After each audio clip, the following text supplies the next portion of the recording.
Bien, Rodrigo, que esté muy bien, nos vemos. Bueno, y como ya hemos estado comentando, la Cámara de Representantes de Estados Unidos, su presidenta Nancy Pelosi, anunció una investigación formal de juicio político, un impeachment al presidente Donald Trump. Vamos a hablar de este tema, también lo que está sucediendo en Reino Unido, una situación bien complicada. Para eso nos acompaña Pablo Cabrera, ex embajador de Chile en Reino Unido y también investigador del Centro de Estudios Internacionales de la Universidad Católica. Pablo, un placer, muchísimas gracias por acompañarnos. Encantado de estar aquí, Vivian.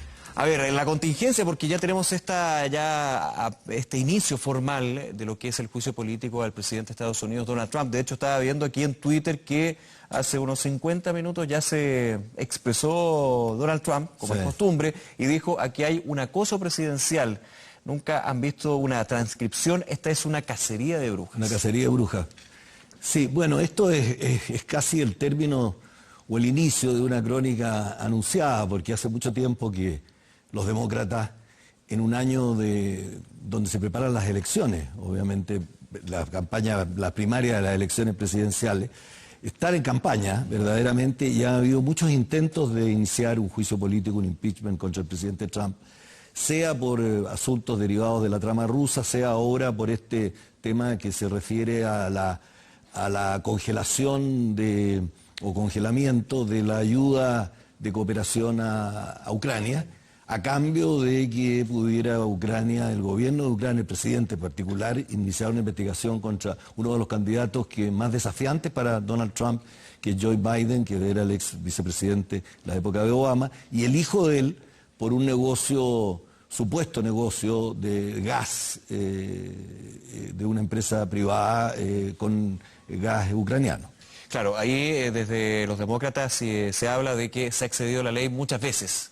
Así es. Estamos hablando de la trama rusa, finalmente siempre estuvo este fantasma del impeachment que iba perdiendo fuerza con lo que fue la investigación, que finalmente no daba ningún tipo de mérito o de relación a lo que fue la campaña del propio Trump. Pero ahora nuevamente con la situación de Ucrania se da este juicio político, ya se concreta, pero también con una diferencia. Estamos en plena campaña presidencial. Exacto. Eso cambia todo, ¿no? Yo creo que cambia todo y la personalidad también del presidente y la manera de ejercer el poder hace que muchas veces también exacerbe los ánimos en los políticos y en el gobierno o en los sectores no gubernamentales de oposición, quise decir, contra el presidente, que a veces sus actuaciones obviamente que tienen ribetes extraordinarios que van más allá de la contingencia interna, como es el caso de Rusia o el caso de Ucrania o de otros comentarios también sobre situaciones internacionales, etc. Pero ahora, con el hecho de la campaña, creo que se venía gestando esto y habían muchos parlamentarios demócratas que encontraban que esta era una manera muy difícil de poder llevar adelante un juicio político por ser temas muy divisivos dentro de los propios demócratas.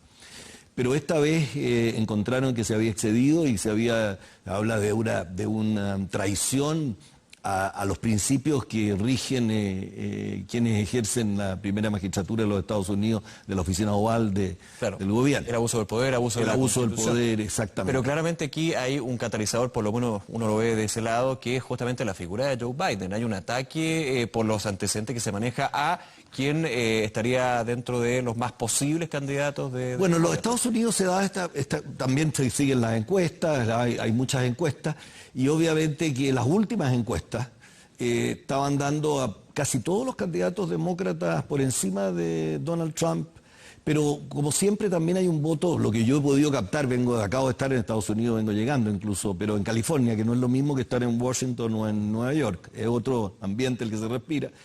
Obviamente que también siempre en las encuestas en los Estados Unidos hay una suerte de opinión oculta, ¿no? El voto oculto, que se traduce al voto oculto, que de hecho fue relevante para la llegada de Donald Trump a la presidencia. Exactamente. Yo creo que, como ha pasado también en otras partes, creo que en Brasil también hubo mucho voto oculto, tiene mucho que ver con la gente, como el tema está tan líquido, todo lo que sucede hoy día, hay tantas acusaciones, muy difícil, el tema de la transparencia está golpeando verdaderamente a la política de una manera muy brutal. Entonces hay mucha gente que no quiere sentirse identificada con acciones que vayan en contra de sus principios, en contra de sus ideas, pero ellos también en Argentina, ha sucedido mucho, están reaccionando también por lo que ellos necesitan por su día a día. por su manera de vivir en el día. Entonces no quieren verse asociados antes de la votación, de lo que va la decisión adentro de la urna, por a quién van a apoyar. Es la división entre lo público y lo privado. Digamos. Exactamente. No obstante que en Estados Unidos se ve que la situación económica marcha bien, por primera vez hay como un olorcillo a un inicio de que podría haber una recesión, ¿no?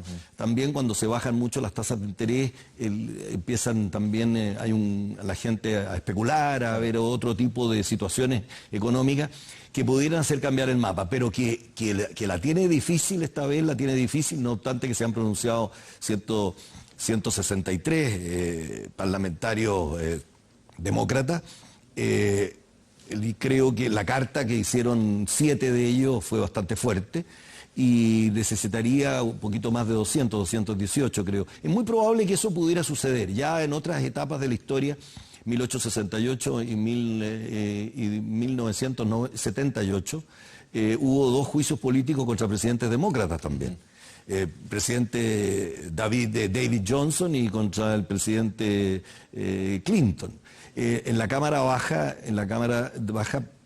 pasó la acusación, o sea, fue acusado, pero cuando llega al Senado, en el Senado se necesitan 2 tercios. Claro. Y los 2 tercios los senadores, yo creo que en un año de elecciones, donde están las posibilidades de los republicanos, es difícil que pueda surtir efecto, pero es un impacto en todo caso a la presidencia de los Estados Unidos. Ese es el punto, porque finalmente uno tiene que hacer la división entre el presidente y el candidato. Sabemos que en Estados Unidos se da una dinámica bastante distinta. En Chile hay reelección, por lo cual el presidente durante un periodo largo hace campaña, pero igualmente está haciendo y lleva las riendas del país, digamos. Sí. Si a uno le suma un juicio político, o por lo menos el inicio de este juicio político, porque claro, después el tema de voto. Y por un tema de votos podríamos decir que el juicio político se cae, pero el juicio político ya está en el ambiente público. Y la oportunidad de hacerlo. Yo creo que eso también políticamente hablando, hoy día el presidente Trump habló en Naciones Unidas como segundo orador del primer día de la Asamblea. Y obviamente que él tiene una imagen de cara principalmente a los demócratas, no muy amigo o muy cercano con los organismos internacionales. Él habló de los patriotas por sobre los globalistas. Por sobre los globalistas. Y hizo un discurso, obviamente, que iba a tener impacto. Hay muchos temas. Está el tema del cambio climático, está el tema de las disputas que tiene con China, comerciales. Está bien el APEC a fin de año y la cumbre que también vamos a acoger nosotros acá. Entonces, obviamente que la oportunidad que eligieron el día de neutralizarle incluso su discurso en Naciones Unidas tiene algo de político.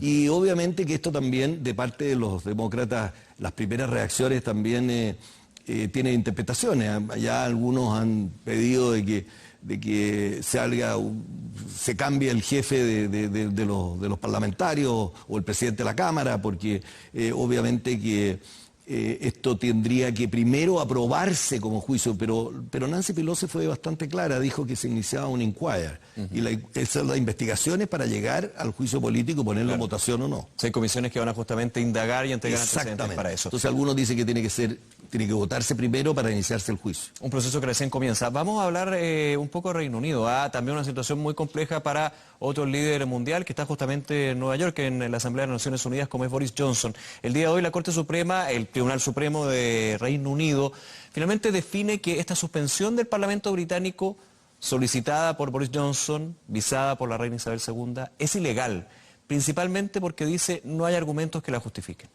¿Cómo puede... Primero que todo, ¿cómo puede tocar la figura de Boris Johnson? Muchos han dicho este podría ser el primer ministro con menos duración en el Reino Unido. Bueno, yo creo que yo lo dije en este mismo canal, en este mismo programa, cuando se inició el mandato de Boris Johnson. Bueno, se da la paradoja que todos estos temas son conflictivos, ¿no? Y tienen que ver con la legalidad. En el caso de Donald Trump y ahora en el caso de Boris Johnson. Y los temas de la legalidad hoy día y del apego al derecho están muy en boga en el sistema internacional, particularmente en Gran Bretaña, con el tema del Brexit y con el tema de que es un país que no tiene constitución escrita. Entonces, lo que pasa es que el tribunal ha dicho que no tiene sustancia la prórroga que que pide Boris Johnson, sino que se entiende que esa no sustancia era que lo que buscaba él era que no hubiera una discusión que impidiera el Brexit en el caso de que fuera un Brexit duro. Claro, no aplazar, no dar la posibilidad de prorrogar la discusión para llegar a un acuerdo y finalmente hacer este divorcio el 31 de octubre. Exactamente. Fue su gran promesa al llegar a... Claro, la gran promesa de él fue el Brexit. Dijo, va a haber Brexit sí o sí. No dijo va a haber Brexit duro. Claro. Dijo va a haber sí o sí. Entonces ahí también, yéndonos a lo que es el rigor de las declaraciones, pero obviamente que esto pone a prueba la capacidad política de él. También era lógico pensar que lo que primero tenía que hacer Boris Johnson, después de lo que había sucedido con Theresa May, que fue electa por una mayoría, obviamente, Boris Johnson sale en una coyuntura política después de jefatura del Partido Conservador, obviamente que lo que tenía que hacer primero era recomponer las relaciones internas en su propio partido y con el partido principal de la oposición. Y yo creo que las declaraciones fueron un poquitito desafiantes también en cuanto a que no dijo no quiero un Brexit duro. La gente interpretó que sí o sí iba a haber Brexit y que podía ser duro. Claro. Y yo creo que eso obviamente empezó a traer a los británicos, los empezó a llevar a la realidad de lo que significaba salir de la Unión Europea sin acuerdo. Claro, y recordemos también con lo que ha sido todo un trayecto en los últimos 2 años, donde se ha hablado justamente de habrán votado en conciencia, si efectivamente sabían los británicos qué se estaban jugando al definir en este referéndum que apoyaban la salida. Bueno, eso es lo interesante, a tu pregunta bien interesante, porque hoy día las cosas son tan cambiantes, es tanta las noticias que hay, es tanta las situaciones que se producen, que lo que sucedió el año 2016 no es lo mismo, no podemos con los cánones del 16 pensar hoy día, pero sí hay que tomar en cuenta de que hay encuestas, y encuestas verdaderamente sustentables en lo que era la pregunta y lo que era lo científico de la encuesta, de que una gran mayoría de británicos contestaron sin saber verdaderamente lo que significaba el Brexit. Entonces, obviamente este caos que se ve se refleja incluso desde la Champions League, del susto que tienen algunos de que pudiera el día de mañana cambiar el sistema de los extranjeros. Las empresas de turismo. De las empresas de turismo, hasta las empresas de turismo, con la parte política. Por eso yo me atreví a decir de que el problema del Brexit era el propio Brexit. Y una cosa que parece como enredada, no es enredada, sino que el día es una papa caliente, claro, que no sabe ni siquiera ni el líder de la oposición, Jeremy Corbyn, que está siendo acusado de ser un poco tibio también, de ir por la ola que manda, o subirse a la ola que manda.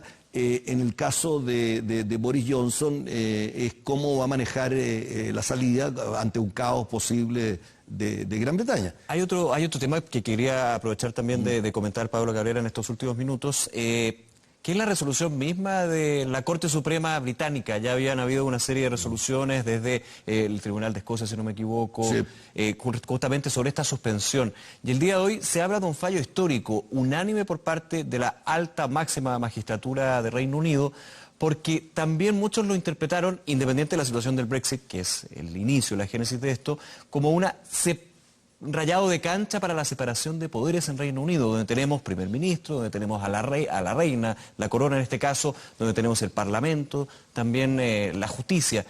También se puede interpretar de alguna manera como están cambiando las cosas, pero veamos cómo van a quedar. Yo creo que también fue una manera convincente y elegante de salvar la figura de la reina. Yo creo que hoy día, con un Brexit en camino, obviamente que el Reino Unido como tal, obviamente que tiene muchos desafíos. Y vienen desafíos de Irlanda, donde la conclusión es que el primer problema que tiene el Brexit para poder acordarse con Europa es el tema de la frontera con Irlanda, el backstop. Siempre lo ha sido. Que siempre lo ha sido, obviamente. Está el tema de la posible independencia, o sea de Irlanda del Norte, o sea de Escocia. Porque Gales no se ha pronunciado mucho en ese sentido. Obviamente que la figura de la reina, en lo que se refiere a la impronta británica en el mundo, sea en Europa o sea sin Europa, tiene mucho que ver. Y creo que no solo marca un poco la separación de los poderes en una manera consuetudinaria de poder pronunciarse, porque aquí no, va allá de ser un antecedente histórico, es por la unanimidad de los 11. Claro. No es la primera vez que hay, pero seguramente no era tan unánime y no era una manera de que estaba en juego una pertenencia de Gran Bretaña a un organismo de la envergadura que es la Unión Europea y lo que significa hoy día a los ojos del mundo y a los ojos de los propios británicos, lo hemos visto en las discusiones, retirarse de la Unión Europea. Pablo Cabrera, nuevamente muchas gracias por acompañarnos esta tarde. Encantado. Muy bien, hasta luego. 7 de la tarde con 26 minutos, hacemos una pausa, regresamos de inmediato con más Noticias 24.